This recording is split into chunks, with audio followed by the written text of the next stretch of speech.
కార్యకర్తలందరికీ ఒకటే విజ్ఞప్తి చేస్తున్నా, ప్రభుత్వం చేసే కార్యక్రమాలన్నీ మీరు అవగాహన పెంచుకోవాలి. ఎన్నికలు అనేటివి వస్తూనే ఉంటాయి.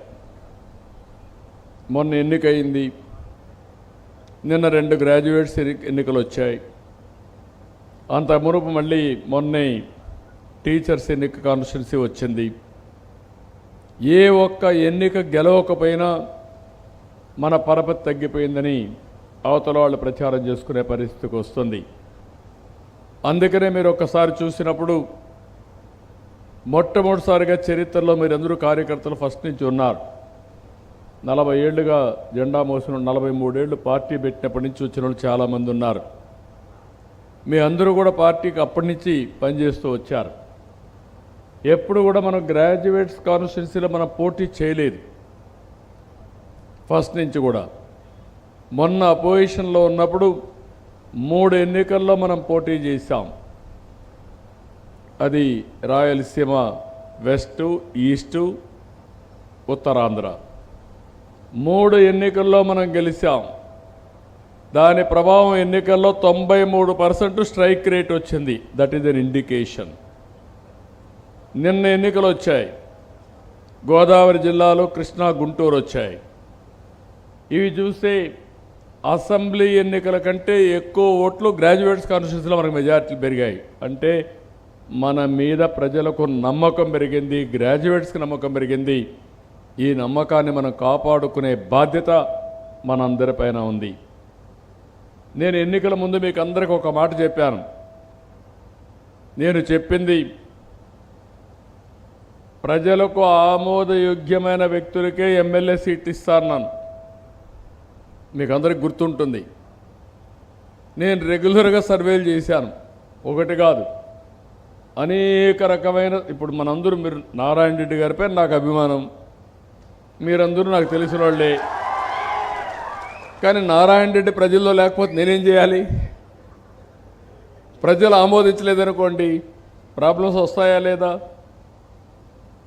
ప్రజలు ఆమోదించలేని పరిస్థితికి వస్తే మళ్ళీ సమస్యలు వస్తాయి. అందుకే సీట్ ఇచ్చేటప్పుడు ఆచి తూచి అడుగులేసా. మీరు గుర్తుపెట్టుకోండి, మీరు ఒకసారి అధ్యయనం చేసుకోండి. నాకు దగ్గరగా ఉండే వాళ్ళకు కూడా ఈసారి కాదులే, అవసరమైతే నాకు అవకాశం వస్తే మళ్ళా ఎమ్మెల్సీగా ఇస్తాం, ఇంకోటి ఇస్తాం.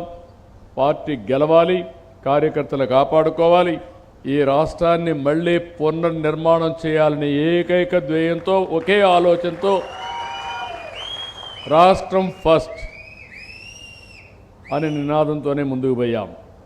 దానివల్లనే మీరు చూస్తే మొన్న ఎన్నికల్లో మనకు ప్రతి ఒక్క స్టెప్పు కలిసి వచ్చింది. 2 విషయాలు ఇక్కడ మనందరం గుర్తుపెట్టుకోవాలి. కొన్ని గవర్నమెంట్స్ ఉన్నాయి. గుజరాత్ 5 సార్లు గెలిచారు. రేపు రాబోయే ఎన్నిక 6వసారి. హర్యానా ఉంది, 3 సార్లు గెలిచారు. మహారాష్ట్ర 3 సార్లు గెలిచారు. ఇంకా కొన్ని రాష్ట్రాలు, వెస్ట్ బెంగాల్ 2 సార్లు 2 సార్లు గెలిచే పరిస్థితి వచ్చింది. ఒరిస్సా 5 సార్లు గెలిచారు, మొన్నే ఓడిపోయారు. మనం కూడా 2024లో గెలిచుంటే రాష్ట్రం ఏ విధంగా ఉండేది? 2019లో గెలుచుంటే రాష్ట్రం ఏ విధంగా ఉండేది? ఈ 2 సార్లు మనల్ని అపోజిషన్ ఓడించలా, మన అతి విశ్వాసమే మనల్ని ఓడించింది.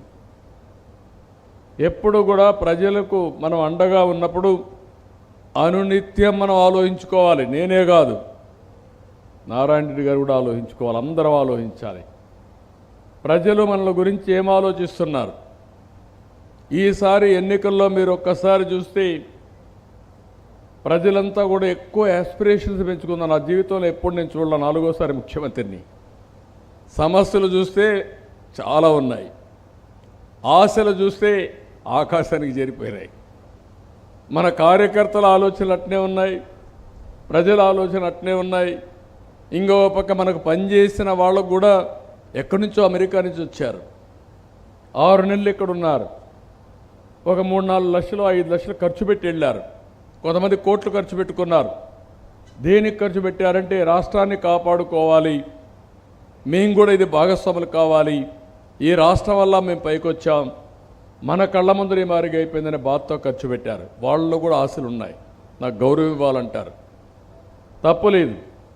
కానీ ఇది చేయాలంటే 9 నెలలుగా నేను రాత్రింబగళ్ళు కష్టపడితే కనీసం జీతాలు ఇవ్వగలిగాం, పింఛన్లు ఇవ్వగలుగుతున్నాం, కొన్ని ప్రోగ్రాములు చేశాం, అభివృద్ధి కార్యక్రమాలన్నీ గ్రౌండ్ చేశాం. ఇది మళ్ళీ ముందుకు పోవాలంటే మనం ఎప్పుడో అప్పుడు ఆలోచించుకోవాలి. మీరు ఒకటే గుర్తుపెట్టుకోవాలి, ఈరోజు కొన్ని ప్రభుత్వాలైతే బీజేపీ పరిపాలించే రాష్ట్రాలు 2029 ఎన్నికలు ఆలోచిస్తూ ఉంటారు. వాళ్ళు ఇప్పుడు 2029 ఎప్పుడో ఉందని మీరు ఆలోచిస్తే అది వచ్చినప్పుడు మీరు పికప్ కావాలన్న పికప్ కాలేదు.